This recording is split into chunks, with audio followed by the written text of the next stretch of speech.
How do you see the development of the life sciences in your own research field, if you think back, and also if you think a little bit at the moment where you are right now? I totally agree that we have so many opportunities that we can use currently.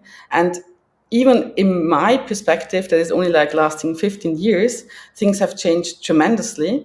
So we mainly rely on new sequencing technologies that enable us to like see in non-model systems patterns that were beyond belief in earlier times.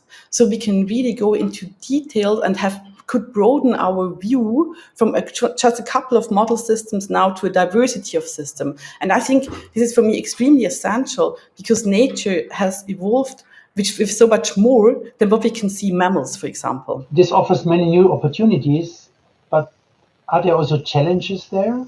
Definitely, this comes with a lot of challenges. As first of all, I think we should not forget how important it is, for example, in experimental biology, to come up with very good experimental ideas and with proper designs of experiments. And often these new techniques just blow our mind a bit, such that we do not focus on these basics anymore. And I think this is very, very essential that we take this into account, that we need to design good experiments to answer a scientific question and not just see, oh, but we can also integrate genomics, epigenetics, transcriptomics there, and we can go for metagenomics of microbes and come with too much. So sometimes it's also important to go back to the roots and really ask, like, what kind of question do I want to answer? What, in your view, makes it so useful or special to be part of Key Life Sciences? Is there something which you really think you can profit from in the future, or you do already profit from? What are your thoughts about the Key Life Sciences and you as member of the Key Life Sciences? So I see Kiel Life Sciences as a fantastic hub for interactions. So I'm really very happy to be in Kiel and to have become a professor at Kiel University because I can profit so much from the different disciplines, from this interdisciplinary approach, and also as you say, still early career researcher, as some people might see me. I'm I felt very welcome in this environment. And I can definitely say that with all the new research initiatives that exist in Kiel Life Sciences, is it the CRC metaorganism or also translational evolutionary biology, but also the new initiatives that we have just started very recently that might become funded or not, these are opportunities for younger professors to enter those establishing fields and to come into this really bright environment that are fantastic. And this really has changed my view of science and has also made me thinking about other processes that are a bit further away from my normal research. And I think this is a very, very good interactive research environment. Does KLS everything what it's needed to support you, or is there any something which you would like to see in the future more invested in or offered? Is there something which you could tell us where to improve KLS in the future, or is it just there as it is and it should stay like that? I think there's, of course, always room for improvement. But to be honest, KLS, as it is to me, it is really good. And I think important is always that we integrate also people on non-permanent positions. So I think it's always so that we have this focus not only on the professors, but that also, for example, early career postdocs. So I think the focus could be even strengthened a bit more, and also taking into account that we have very talented early career researchers that are currently, for example, on Eminöte funding or on ERC grants. And I think I see it as totally important that we, for example, attract always international people from outside of Kiel University. Would you like to share with us a few directions where you want to go in the next 3 years or 5 years or something, and with your own personal research, and how does that fit into the key life science landscape? What we are working on is this evolutionary flexibility that we find in nature.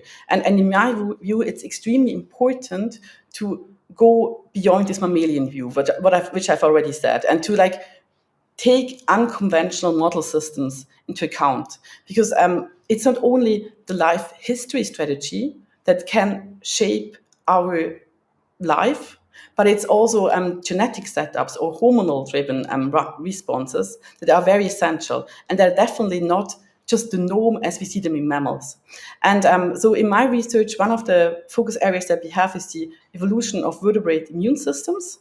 So we have recently realized that immune systems have evolved with much more flexibility than it has been assumed until very recently. And this means that one of the hallmarks of the vertebrate adaptive immune system, so the MHC, the major histocompatibility complex, or also called HLA in humans, that this has been lost in several occasions. So we have secondary evolutionary loss in several systems. And this shapes the immune system such that other pathways are having certainly a much higher importance, and that they have then been activated as some things have been lost.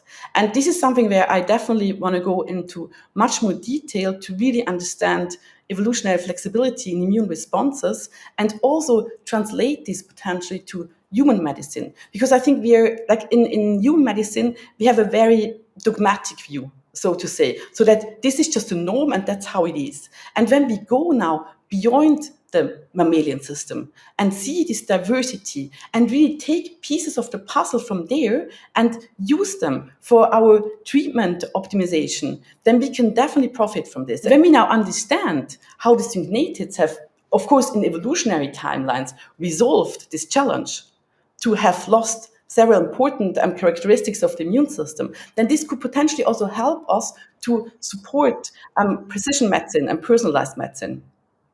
And one other main focus, if you still want to hear more, I don't know, um, is the how life history has shaped our evolution. And I think there, for me, one of the most important differences is sex. So the difference between males and females.